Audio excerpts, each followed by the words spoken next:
Travel diary YouTube ചാനലിൻ്റെ പുതിയൊരു എപ്പിസോഡിലേക്ക് എല്ലാവർക്കും സ്വാഗതം. ഇന്ന് ഒരു വൺ ഡേ ട്രിപ്പാണ്. എവിടെയൊക്കെയാണ് പോകുന്നതെന്ന് വെച്ചാൽ നമ്മുടെ തമിഴ്നാട്, കന്യാകുമാരി, അതിനും ചുറ്റുമുള്ള അതിനടുത്തൊക്കെ ഉള്ള പ്രദേശങ്ങളാണ് നമ്മൾ ഇന്നത്തെ എപ്പിസോഡിൽ കാണിക്കാൻ പോകുന്നത്. ഇത് ഒരു പള്ളിയിൽ നിന്നുള്ള ട്രിപ്പാണ്. ഒരു പള്ളിയല്ല, 130 എന്തോ ഉണ്ട്. 125 വാർഷിക 125 വാർഷിക HMS മിഷണറി സൊസൈറ്റിയുടെ, അതായത് നമ്മുടെ CSA വരുന്ന ഒരു ഭാഗമാണ് HMS. അപ്പോൾ 450 പേര്, ഏതാണ്ട് 8 ടൂറിസ്റ്റ് വണ്ടികളിലായിട്ട് 450 പേര് ചേർന്നാണ് പോകുന്നത്. ഏറ്റവും വലിയ ടൂർ എന്ന് വേണമെങ്കിൽ പറയാം കേട്ടോ. 8 വണ്ടികൾ ഞങ്ങൾ പോകുന്നതിൽ വെച്ച് ഏറ്റവും വലിയ ടൂറാണ്. അപ്പോൾ ഏറ്റവും വലിയ ടൂർ എന്നല്ല, ആൾക്കാർ ഒരു ബസ്സല്ല, 8 ബസ്സുകളുണ്ട്. ഇതെല്ലാം HMSന്റെ ഒരു ഫാമിലിയാണ്, ആൾക്കാരല്ല. അപ്പോൾ അവരെല്ലാം കൂടെ ചേർന്ന് അവരുടെ 125ാമത്തെ വാർഷികം ആഘോഷിക്കുന്നതിൻ്റെ പരിപാടിയിൽ കൂടെ നമ്മളും കൂടെ ചേർന്നൊക്കെയാണ്. വാർത്താടത്തിനടുത്ത് നമ്മൾ വന്നു. രാവിലത്തെ വിഷയമൊന്നും എടുത്തില്ല. അവിടെ നിന്ന് പല സൈഡുകളിൽ നിന്ന് ബസ്സുകൾ തിരിച്ചു. ഈ ഒരു സ്ഥലത്ത് എത്തി, ഒരു 6 കിലോമീറ്റർ ഡിസ്റ്റൻസ് ആണ്. എത്തിയിട്ട് ഇവിടെ വന്ന് കാപ്പി കുടിച്ചു. പിന്നെ അത്യാവശ്യം ഇന്നത്തെ പ്രോഗ്രാംസ് ഒക്കെ ഒന്ന് പ്രാക്ടീസ് ചെയ്തു. എല്ലാം അങ്ങനെ കാണിക്കുന്നില്ല, എന്നാലും നമ്മുടെ യാത്രയുടെ വിശേഷങ്ങളായിരിക്കും കൂടുതൽ നിങ്ങളിലേക്ക് എത്തിക്കുക. അത്യാവശ്യം വേണ്ടുന്നത് മാത്രം, അതായത് ഇതിൽ വരുന്ന ആൾക്കാരൊക്കെ കാണുന്നുണ്ടെങ്കിൽ എന്തൊക്കെയാണ് സംഭവം എന്ന് മനസ്സിലാക്കാൻ വേണ്ടി മാത്രം ഇന്നത്തെ ആഘോഷ പരിപാടികൾ ജസ്റ്റ് ടച്ച് ചെയ്ത് പോകും. അപ്പോൾ നമ്മൾ ഇനി ഇവിടുന്ന് ഫുഡൊക്കെ കഴിച്ചു. ഇഡ്ഡലി സാമ്പാറൊക്കെ ഉണ്ടായിരുന്നു, ചായ ഉണ്ടായിരുന്നു. അത് കഴിച്ചിട്ട് നമ്മൾ ഇനി ഇവിടുന്ന് യാത്ര തിരിക്കാൻ വേണ്ടി പോവാണ് കേട്ടോ. അപ്പോൾ ഇനി എന്തൊക്കെയാണ് കാഴ്ചകളെന്ന് പോകുന്ന വഴിയിലൂടെ കണ്ടുപോവാം. ഇപ്പോൾ നമ്മൾ നിൽക്കുന്നത് പുള്ളിപ്പൂനം എന്ന് പറയുന്ന ചർച്ചിലാണ്. ഇതിപ്പോൾ തമിഴ്നാട് തന്നെയാണ്. അടിപൊളി ഒരു പള്ളി, കല്ല് വെച്ച് നിർമ്മിച്ചിട്ടുള്ള പള്ളി. അപ്പോൾ നമ്മൾ ഇനി ബസ്സിലേക്ക് പോവാം. ബസ്സുകൾ എല്ലാം നിരന്ന് കിടപ്പുണ്ട്, പുറത്ത് കിടപ്പുണ്ട്. വന്ന വഴിയിലൊക്കെ നമ്മൾ അപ്പുറം സൈഡിൽ ഇട്ടിട്ടുണ്ട്. അപ്പോൾ എല്ലാവരും ഇനി പോകാനുള്ള പരിപാടിയാണ് കേട്ടോ. പോകുന്ന വഴിക്ക് കാഴ്ചകളൊക്കെ കണ്ടു പോവാം. ഓക്കേന്നെ, അപ്പോൾ യാത്ര സ്റ്റാർട്ട് ചെയ്യാം കേട്ടോ.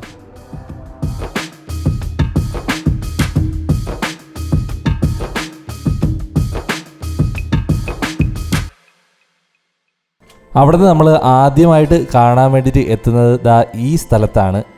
മുട്ടിടിച്ചാൻ പാറ എന്നാണ് ഈ സ്ഥലം അറിയപ്പെടുന്നത്. ഒത്തിരി പേർക്കും അറിയാവുന്ന സ്ഥലമാണ്. അപ്പോൾ നമ്മൾ ചർച്ചിൻ്റെ കീഴിൽ തന്നെ പോകുന്നത് കൊണ്ട് ആ വാഹനത്തിലുണ്ടായിരുന്ന എല്ലാവരും ഇറങ്ങിയിട്ടുണ്ട്. ഇവിടെ നമുക്ക് കാണാൻ പറ്റുന്ന കാര്യങ്ങൾ, ഇതൊരു തീർത്ഥാടന കേന്ദ്രം പോലത്തെ സ്ഥലമാണ്. ആരാധനയ്ക്കും പ്രാർത്ഥനകൾക്കുമായിട്ട് ഒരുപാട് വിശ്വാസികൾ ഇവിടെ വരുന്നുണ്ട്. അപ്പോൾ നമ്മളും അതുപോലെ ഇവിടുത്തെ സ്ഥലങ്ങളൊക്കെ ഒന്ന് കണ്ട് മനസ്സിലാക്കാൻ വേണ്ടിയിട്ട് എത്തിയതാണ്. പ്രധാനമായിട്ടും നമുക്ക് കയറി ചെല്ലുമ്പോൾ തന്നെ ഇതുപോലെ അവിടുത്തെ ചരിത്ര പ്രാധാന്യമുള്ള ഒരുപാട് സ്റ്റാച്യൂസ് ഇവിടെ ചെയ്തു വച്ചിട്ടുണ്ട്. അത് നമ്മൾ ആ ഗേറ്റ് കഴിഞ്ഞ് കുറച്ചുകൂടെ അകത്തോട്ട് വരുന്നത് മുതൽ ഏകദേശം ആ സൈഡ് നിറയെ അത് തന്നെയാണ് സ്റ്റാച്യൂസ്. ഒരുപാട് സ്റ്റാച്യൂസ് ഉണ്ട്. അതിൻ്റെ വിവരണം എന്താണെന്നുള്ളത് തമിഴിൽ അവിടെ എഴുതി വച്ചിട്ടുണ്ട്. പിന്നെ നമുക്ക് ഇവിടെ കാണാൻ പറ്റുന്ന കുറച്ച് ബിൽഡിങ്ങുകളുണ്ട്. വളരെ മനോഹരമായിട്ടുള്ള ബിൽഡിങ്ങാണ്. കുറച്ച് നല്ല സ്പേസ് ഉണ്ട്. നമുക്ക് കുറേ ആൾക്കാർ വന്നാലും നിന്ന് വീക്ഷിക്കാനുള്ള ഒരു സ്പേസ് നമുക്കിവിടെ ഉണ്ട്. അപ്പോൾ നമ്മൾ ഈ വന്ന 8 വണ്ടിയിലുള്ള ആൾക്കാർ നമ്മൾ ഇറങ്ങിയിട്ടുണ്ട്. എന്നാൽ പോലും ഇവിടെ ഈ സമയത്ത് ഈ സ്ഥലത്തൊക്കെ അത്ര വലിയ തിരക്കൊന്നും നമുക്ക് അനുഭവപ്പെടുന്നില്ല. മുട്ടിടിച്ചാൻ പാറ എന്നാണ് പറയുന്നത്. ആ ഒരു കാര്യത്തിന് നല്ല പ്രസക്തിയുണ്ട്. അത് ഒരു കാഴ്ചയാണ് കാണാൻ വേണ്ടിയിട്ട് കേട്ടോ. എന്താണെന്ന് പറയാം. അപ്പോൾ ഇതാണ് നമ്മുടെ ആ ചാപ്പലിൻ്റെ പുറക് സൈഡ് എത്തിയിട്ടുണ്ട്. ഇവിടെ തന്നെ ആഹാരമൊക്കെ വെച്ച് കഴിക്കാൻ വേണ്ടിയിട്ട്, ദൂരത്തു നിന്നൊക്കെ വരുന്ന ആൾക്കാർക്ക് ആഹാരമൊക്കെ വെച്ച് കഴിക്കാൻ വേണ്ടിയിട്ടുള്ള സജ്ജീകരണങ്ങൾ ചെയ്തിട്ടുണ്ട്. ഇവിടെ ഫുഡ് ഉണ്ടാക്കുന്നുണ്ടെന്ന് തോന്നുന്നു കേട്ടോ. അതിൻ്റെ ഒരു ക്രമീകരണങ്ങൾ ചെയ്യുന്നത് കാണുന്നുണ്ടായിരുന്നു. പിന്നെ ഉള്ളൊരു അട്രാക്ഷൻ എന്ന് പറഞ്ഞത് ഇതാണ് കേട്ടോ. മുട്ടിടിച്ചാൻ പാറയെന്ന് അവിടെ എഴുതിയിട്ടുണ്ട്. മലയാളത്തിലും തമിഴിലും നമ്മൾ കയറി പോകുന്ന ഭാഗത്ത് തന്നെ എഴുതിയിട്ടുണ്ട് കേട്ടോ. എന്താണ് കാരണമെന്ന് ചുരുക്കി പറയാം. 1752 ജനുവരി മാസം 14-നാണ് ദേവസഹായം പിള്ള എന്ന് പറയുന്ന ആള് യേശുവിന് വേണ്ടിയിട്ട് രക്തസാക്ഷിയാകുന്നത്. ഒരുപാട് പീഡനങ്ങൾക്ക് ഒടുവിലാണ് അദ്ദേഹം മരണപ്പെടുന്നത്. അപ്പോൾ ഈ ഒരു സ്ഥലത്തെത്തിയപ്പോൾ ദാഹിച്ച് വരഞ്ഞ ദേവസഹായം പിള്ളയ്ക്ക് പട്ടാളക്കാർ അഴുക്കുചാലിലെ വെള്ളമാണ് കൊടുത്തത്. അത് കുടിക്കാൻ പറ്റാതെ യേശുവിനോട് പ്രാർത്ഥിച്ച ദേവസഹായം പിള്ള ഈ പാറമേൽ കൈകൊണ്ട് ഇടിക്കുകയുണ്ടായി. അവിടെ നിന്ന് അപ്പോൾ ഒരു നീരുറവ പൊട്ടി പുറപ്പെട്ടു എന്നാണ് ഐതിഹ്യം പറയുന്നത് കേട്ടോ. അപ്പോൾ ഇപ്പോഴും ഇവിടെ വരുന്ന ആൾക്കാർ കണ്ട നീരുറവ ഉണ്ടല്ലോ, തൊട്ട് മുന്നേ നമ്മൾ കണ്ടതേ ഉള്ളൂ. അവിടെ നിന്ന് വെള്ളം കളക്ട് ചെയ്യുകയും കൊണ്ടുപോവുകയും കുടിക്കുകയും ഒക്കെ ചെയ്യുന്നുണ്ട്. ഒരുപാട് രോഗശാന്തിയൊക്കെ കിട്ടുന്നതായിട്ട് ആൾക്കാർ സാക്ഷ്യം പറയുന്നതായിട്ടും രേഖപ്പെടുത്തിയിട്ടുണ്ട്. ആ ഒരു നീരുറവ കാണാൻ വേണ്ടിയിട്ട് ഒരുപാട് ആൾക്കാർ വരുന്നുണ്ട് കേട്ടോ. അപ്പോൾ ഈ പാറയിൽ നിന്ന് നീരുറവ വരുന്നത് നമ്മൾ പല തീർത്ഥാടന കേന്ദ്രങ്ങളിൽ പോകുമ്പോൾ കാണുന്നതാണ്. അതുപോലെ തന്നെയാണ് ഇവിടെ. അപ്പോൾ വളരെ മനോഹരമായിട്ടുള്ളൊരു ചാപ്പൽ അല്ലെങ്കിൽ ഒരു പള്ളിയാണ് അതിന് തൊട്ട് മുന്നിലായിട്ടുള്ളത്. ഒരുപാട് ആൾക്കാർ അവിടെ വന്ന് ഇരുന്ന് പ്രാർത്ഥിക്കുന്നുണ്ട്. നമ്മളെ കൂടെ വന്ന ആൾക്കാരൊക്കെ പെട്ടെന്ന് വണ്ടിയിലേക്ക് പോകാനുള്ള തിടുക്കത്തിലാണ്. കയറിയൊക്കെ ഒന്ന് കണ്ടതിന് ശേഷം തിരിച്ച് ഒരുമിച്ചാണല്ലോ പോകുന്നത്. അങ്ങനെ വണ്ടികളിലേക്ക് വരുന്നുണ്ട്. അന്നയും മുന്നേ ഇതാ ഇവിടെ ഉള്ള ഒരു ചെറിയൊരു കൈവരിയിൽ അവരൊരു വീഗാലാൻഡൊക്കെ സെറ്റ് ചെയ്ത് കളിച്ചുകൊണ്ടിരിക്കുകയാണ് കേട്ടോ. അവർക്ക് ഇതൊക്കെയാണല്ലോ ഒരു സന്തോഷം എന്ന് പറയുന്നത്. ഓക്കെ, നമ്മൾ ഇവിടെ നിന്ന് ഇറങ്ങി ഇനി നേരെ നമ്മൾ പോകാൻ പോകുന്നത് അവരുടെ വാർഷിക പരിപാടിയിലേക്കാണ് കേട്ടോ. അതാണ് മെയിൻ. അതിൻ്റെ കൂടെയാണ് നമ്മൾ സ്ഥലങ്ങളിലൂടെ കണ്ടുപോകുന്നത്. അതിൽ നിന്നുള്ളതാണ് നമ്മൾ നിങ്ങളിലേക്ക് എത്തിക്കുന്നത്. നമ്മൾ വന്ന ബസ്സുകൾ ഇതൊക്കെയാണ് കേട്ടോ. വളരെ സുന്ദരിമാരായിട്ടുള്ള ബസ്സുകൾ.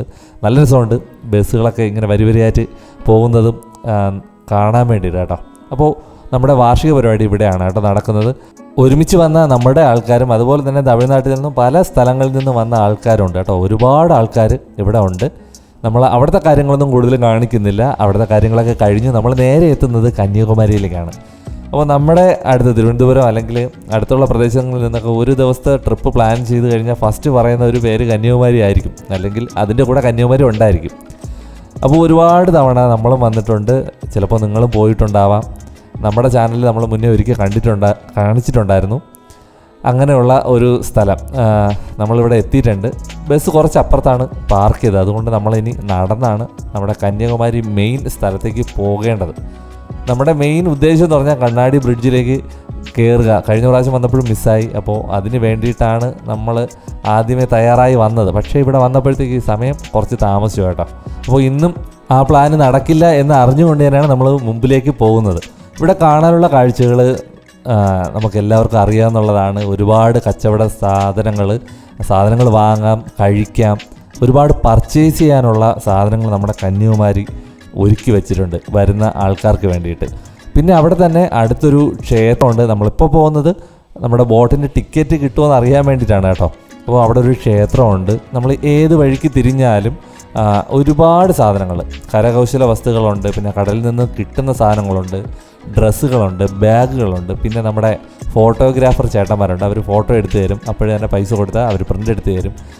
പിന്നെ ശംഖുകൾ, ഫോട്ടോകൾ, അങ്ങനെ തുടങ്ങി ഒരുപാട് സാധനങ്ങൾ നമുക്ക് വിലക്കുറവിൽ വാങ്ങിക്കാൻ പറ്റുന്ന ഒരു സ്ഥലമാണ് കന്യാകുമാരി.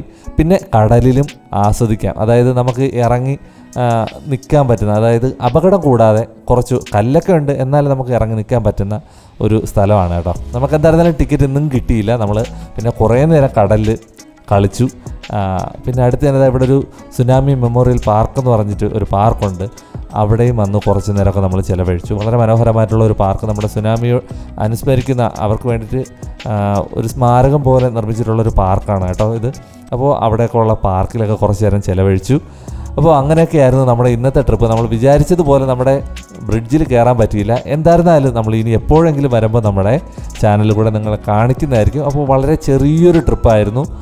നമ്മുടെ ചർച്ചിൻ്റെ കൂടെ പോയത് കൊണ്ട് തന്നെ നമ്മുടെ അറേഞ്ച്മെൻറ്റ്സിലൊന്നും പോകാൻ പറ്റില്ല. എന്തായാലും പോയ യാത്രയിലെ ചെറിയ ചെറിയ കാഴ്ചകളാണ് നിങ്ങളിലേക്ക് എത്തിച്ചത്. ഇഷ്ടമായെങ്കിൽ ഉറപ്പായിട്ട് ലൈക്ക് ചെയ്യുക, ഷെയർ ചെയ്യുക, സബ്സ്ക്രൈബ് ചെയ്യുക. നിങ്ങളുടെ അഭിപ്രായങ്ങളും നിർദ്ദേശങ്ങളും കമൻറ്റ് ബോക്സിൽ അറിയിക്കുക.